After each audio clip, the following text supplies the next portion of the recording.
Hey girlfriends, and welcome back to Girlfriends and GodSip, where we sip on a little faith, a beverage, a little life, and a whole lot of real conversations. If you're new here, welcome. I hope you leave feeling encouraged, challenged, and maybe even laughing a little. If you've been rocking with me for a while, thank you for coming back. Every week, don't forget to subscribe, leave a review, and share this episode with a girlfriend who needs it. Before we jump in this week, I just want to say this. My heart goes out to Nolan Wells' family and everyone who loved him. No family should ever have to bury their child or endure the pain of losing a child, especially when there are still so many unanswered questions. I just want to be respectful of the family because this is a real family living through a real life tragedy. What stood out to me, though, isn't just the case itself. It was everything that happened afterwards. Within hours, it's like social media was full of theories, opinions, and people acting like detectives. Everybody seemed certain they knew exactly what happened, but the truth is, we don't. And if I'm honest, that made me stop to think. When did we become so uncomfortable with saying, I don't know? We've gotten so used to instant answers that we forget some situations take time. Investigations take time. Grief takes time. Healing takes time. I just think that social media has made us feel like every opinion deserves to be posted immediately, even when it's based on assumptions instead of facts. Now, don't get me wrong, asking questions is definitely key to finding out what happened, but wanting accountability is okay. Wanting transparency is okay. But there's a difference between seeking truth and spreading speculation. And I just don't think that people realize every rumor that is spread online has potential to make a grieving family's burden even heavier.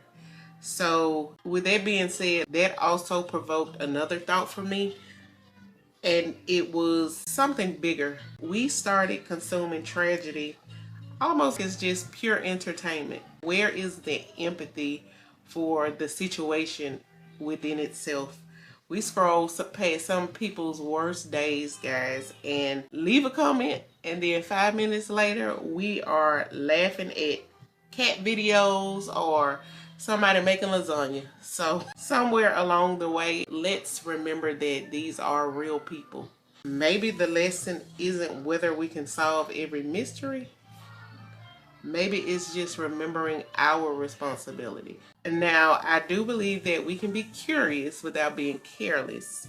And I do believe that we can seek truth without spreading rumors.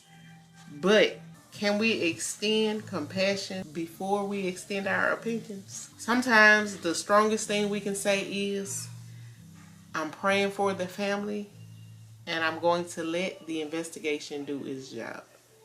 That's all I'm going to say about that, because I feel like it is enough going on in the media and everything surrounding this case. So I will leave you with now. Speaking of our mindset, because all of that does truly have to deal with our mindset. It brings me to something that I've been thinking about all week, y'all. I saw a post from one of my friends, and it said something along the lines of, don't come over here feeling sorry for yourself because I think I can fly. And y'all, I know that sounds funny, but I believe I can fly. And no, I don't mean literally. I don't think I'm going to spread wings and fly across Baton Rouge. But after everything that life has thrown my way, at this point, I do believe like I can do just about anything I put my mind to. Think about it. I feel like this, even just a few years ago, some of the stuff that I do today, I would have talked myself out of. Changing light fixtures, fixing things around my house, even starting a podcast. And not just starting it, but taking a 2-year hiatus and coming back to it. Yes, I would not do half those things, I promise you. Cooking online for thousands of people to express their opinion one way or the other. Even with all that, I'm still raising daughters and working full time, trying to build another stream of income. Not because I know exactly what I'm doing, but it's because I've learned to trust God and I trust myself enough to figure it out. So I will say this, and I will say it 1,000 times if I have to. Confidence doesn't come from never failing. It comes from collecting evidence that you survived hard things before. And I know I've survived some hard things, y'all. I don't discount it. I don't regret any of the choices that I've made, the paths that I have taken, because they've all led me to a moment such as this. And I do believe that with every challenge we overcome, there's another receipt reminding us that we can make it through to the next one too. So I'll ask you this: what have you been talking yourself out of lately? Starting a business, going back to school, losing weight, applying for a promotion, starting a YouTube channel, writing a book. Maybe the only thing standing between you and your next level is believing that you're capable. I need to open this door. That's Evelyn, y'all. She wants me to open this door. She wants me to take care of her. And speaking of taking care of her, it's almost like we have to learn to really take care of ourselves. I say that because I love food, y'all. Everybody knows I love food. And some of the stuff that I love isn't the healthiest, but I've learned now that I could still have all those things just in moderation. I am not a believer in highly restrictive diets because those don't work for me. I don't believe in starvation diets. Those don't work for me. I believe in eating real food and exercise. And I think that, well, let me say this. Y'all have been showing me so much love on these cooking videos. So first of all, thank you for that. Secondly, it's just been amazing watching this little community grow on across all my socials, y'all. When I started out, I knew I was living in my purpose and truly aligned with what God has aligned for me as well. And it's just been amazing to watch. I can't lie. But I also want to tell you why I make some of the recipes that I do. Some of them are for comfort and nostalgic purposes, just getting back to some of the things that I grew up eating or things that I've learned since I've been down here in South Louisiana for comfort food. And then the other things are truly nutrition-based meals that I have eaten on repeat time and time again.